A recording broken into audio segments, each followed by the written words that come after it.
Hey, JOBLO.com, this is Eric Walkuski, and I am sitting here amongst royalty. I hope he doesn't mind me flattering him too much, but it is Michael Biehn indeed.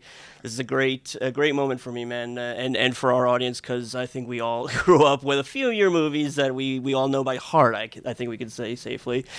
Great, thank you. Yeah, well, do you ever get sick of hearing that stuff? Well, I've never really been a movie star. I mean, back when in the 80s, I mean, people look back at the 80s and they think about the Terminator and they think about Aliens and they think about The Abyss and The Rock and they go, he's a movie star. And I really wasn't, I wasn't one of those guys who was like Bruce Willis or Tom Cruise, and I wasn't making $20 million a movie. I just wasn't. I was working for Jim Cameron. And, when you're working for Jim, he likes that money up on the screen, and he can get actors, a dime a dozen because we all want to work with him. Well, let's talk about Comic-Con real quick. I mean, have you been here before? No, not to San Diego. Okay. I have been to the other big Comic-Con that I went to was in Atlanta. I think it was pretty big one. But yeah, sure, I've been to a lot of Comic-Cons. And you're here? I used Comic-Cons when I directed the first movie that I directed, which kind of started our company. It was called The Victim.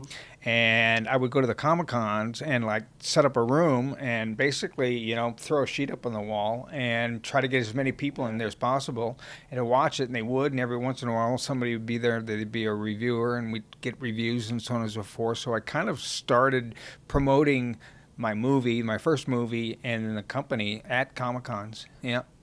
And you're doing that this time as well, but you're also here for the Aliens panel, 30th anniversary, which is just like so exciting. When was the last time you were in the same room with all those folks? Well, this will be everybody. And we did do a get together, I don't know, it feels like it's been about a month ago in Houston. I'm not sure everybody was there, but everybody's going to be here for this. And Jim wasn't at the other one, and Gail was not at the other one, and they were really the engine of all of Jim's movies, the two of them, yeah. I mean, are you excited? I mean, what are you expecting to go down at that panel, and what do you think it is that makes Aliens resonate just as much as it did when it was first released, if not more? I don't really know, about Aliens is a movie that went out of all the movies that I've made, and the first Terminator is a pretty good movie, and The Abyss is a pretty good movie, and The Rock is a pretty good movie, and Tombstone's a pretty good movie and a good role, and I've had a lot of great roles in those movies and a lot of great co-stars and so on and so forth. But Aliens is a movie that is so fan-friendly that and all of them have, to a certain extent, fathers have given their sons that grew up, watching the father's films and so on and so forth. But to this day, I tell you, I have like a little girl like this tall, and I'm surprised her parents let her watch Aliens. And she'll come up and just hug my leg, and she'll know that I'm Hicks, and I'll say, what's your favorite movie? And she'll say Aliens, and I'm like, cool little girl. no, but I'm like, no, really, like Captain America. Says, no, Aliens, and so there's something about it when we made it.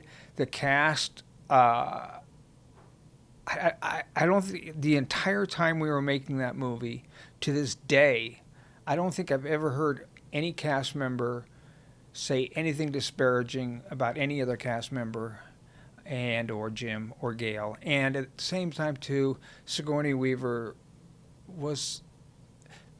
she's beautiful, she's incredibly talented, she is funny, she's smart, but what she really is more than anything else is she's passionate about her work, and she works hard.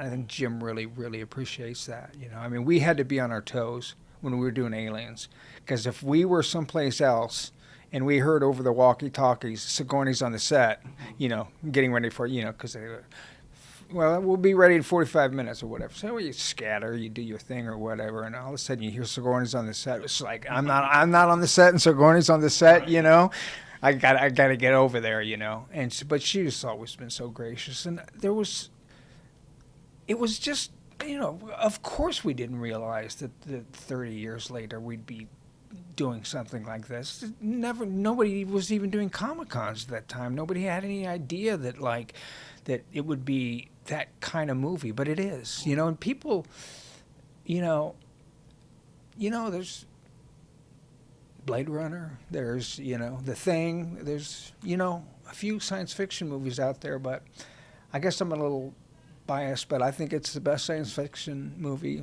that's ever been made as far as being fan friendly. When was the last time you actually sat down and watched it? Well, it's funny enough that you said that. I'd say about close to a year ago, probably about 8 or 10 months ago, I was, you know, flipping through, and I started right when they're soldering that door open, and it was right at the beginning of the movie, and they come in, and that scanner comes in and stuff. And I just stopped on it, okay? And it was a station that didn't have commercials. And I started watching it. I watched it. And you know, I've seen it a few times, you know. I was like, and I don't sit around and watch my own shit. I mean, like, it's just don't do it, you know. And I didn't do it to watch myself at all. I just did it because I was like, fuck, that was good, man. This was good, man. This is good. This is good. This still holds my attention, you know, these characters and these visual effects. And they weren't really visual effects at the time. They were practical effects, you know. But it's just a wonderful movie. And it's just that what I noticed this time about the movie was that relationship that Sigourney and I have, which is kind of that flirting thing. Yeah. And go to the next. Yeah, and I looked at it, and I really take kind of pride in the fact that, like, I'm giving my leading lady, you know, kind of like the stage. Yeah. You know, she's smarter, she's stronger, she knows this better than me. She's going to be the one who makes the decisions, and I think she appreciates that. And you see that, and it's just a lovely little part of the movie, and everything worked. All the characters worked. Every character is so memorable in that movie. Oh, yeah. You know, I mean, they're just that's fantastic. Stay frosty, baby. Yeah. So yeah, we're talking about aliens and stuff, but also let's talk about a little bit what you're also doing here with your company. I mean, what can we look forward to you guys putting out soon? We have a couple cool things happening. One thing is that Hidden in the Woods is going to Sitges for the Spain premiere, and this is a big deal because it is the first of the two of them to go to Sitges, and Sitges is one of the biggest, you know, genre festivals in the world, and the first one didn't go there, and so to be able to premiere it there is very cool for us, and feels good. It's also coming out in the U.S. and Canada December 2nd. It's going to have a little bit of a limited theatrical release first. And it stars Michael and William Forsythe and Rico Ross from Aliens, who's here. He's going to be here later tomorrow. Electra Avalon from Robert's movies, and I'm in it. And my co-star from Dark Angel, Richard Gunn, is in it, and we play cops together, like partners. So there's some kind of cool kitschy stuff in it. There's a lot of cool. Chris Browning's in it. From the Book of Eli. He's fantastic in that, and many other things. But shot on location in Texas. Mm-hmm.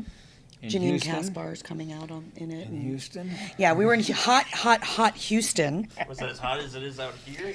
I think it was hotter and more humid, and also we were in you know, I think Dallas and Austin have kind of figured it out, industry-wise. And we have a lot of really good friends we've made in Houston, and investors and cool people. But I think the industry itself hasn't quite worked itself out yet.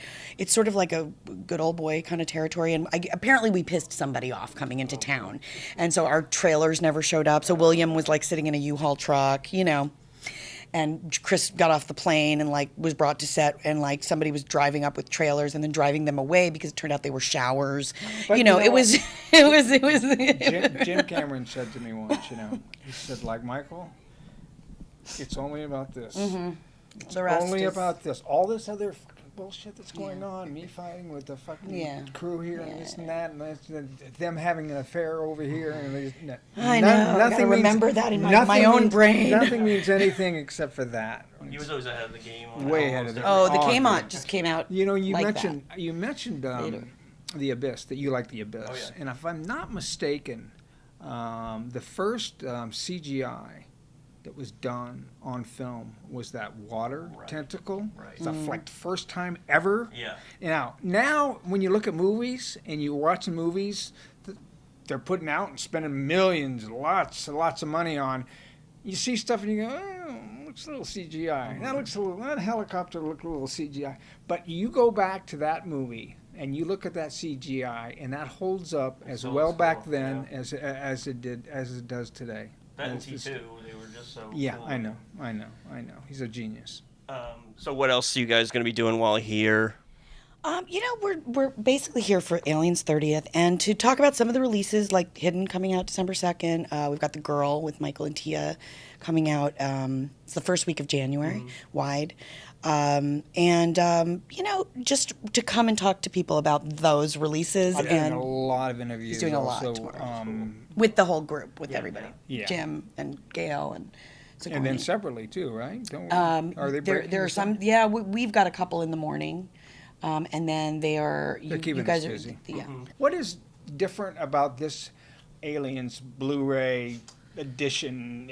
What is different? I've tried to explain it to him. Okay. Well, they have new clips added. They have they've re-edited like the behind the scenes. They've added footage. You know, Bill Paxton, colored Bill it Paxton differently. calls it the movie New that photos. that keeps on giving. Yeah. And they're like, They're always like finding another clip that they unearthed somewhere, right? like one more like off camera shot of like. But it's because of that fan base, and they, you know, like a super fan like myself or these guys, like we'll eat it up because we're like, oh, something new. That's good. I'll take it. I know. And since one of our producers, one of our Texan producers, we were just talking about Houston, but this is a wonderful man, just walked in. I just want to say a movie that he produced just got acquired by Splash House in E1. Nice. And it's called Psychophonia. They're changing the name to Deadly Reception. Very cool. So there's that piece of news that nobody knows. Okay. Except for you. Except for you. And then one last exclusive I hope to get. Is there any kind of status update on Neil Blomkamp's Alien sequel? Well, I was with Sigourney about 2 weeks ago in front of an audience, and she said to the audience, "We're doing the sequel, and Michael's alive. Michael's going to be in it." So, I mean, all that, everything, everything that you've seen on the internet, basically, if you dig deep enough, the only thing that I don't know at this point is whether they would let Ridley actually because Ridley did the Martian last year. He's kind of swinging the big one over there. Probably, but do we get to do Aliens next, or does he do his third Prometheus? Right, but this one's just wrapping, so it would make sense to do this one next. But I mean, who knows? Would make sense for us, but the way it would make sense for us. The way that I think about it is, no matter what, I was in the best Aliens. Oh yeah. And I was the star and the leading man, and feel very proud of the job that I and all of us did in that movie. And so I'm excited if they do another one, but no movie that I've ever done or ever will do again will ever match the experience of making Aliens and 30 years later sitting here talking about it. You know what I mean? I kind of give myself goosebumps. I'm usually tougher than this. He's pretty tough, but I had a feeling this is a big thing going on here. I mean, there's a dinner tomorrow night that Jim's throwing for the cast. We could, I mean, literally we tried to add a kid to the list, and I mean it's tight. You know, this is a big deal. They all get together, but to have everyone there on that panel in Hall we all H. love each other. Yeah, that's what Jeanette told me. Everybody keeps in touch. And, Oh, they totally do. And we have Rico's in Hidden in the Woods, Rico Ross, and I've bought stuff from Jeanette's movie, from Jeanette's store for our movies, like bras, lots of them, and lingerie for Fetish Factory, and what else? Oh, I take yoga from Mark's wife, and you know, it's just on and on. That's too good to be true. You showed Jim the Victim. Yeah. That's cool. Yeah, yeah. Well, thank you guys so much. Appreciate your time. I mean, it's a real thrill again. Yeah.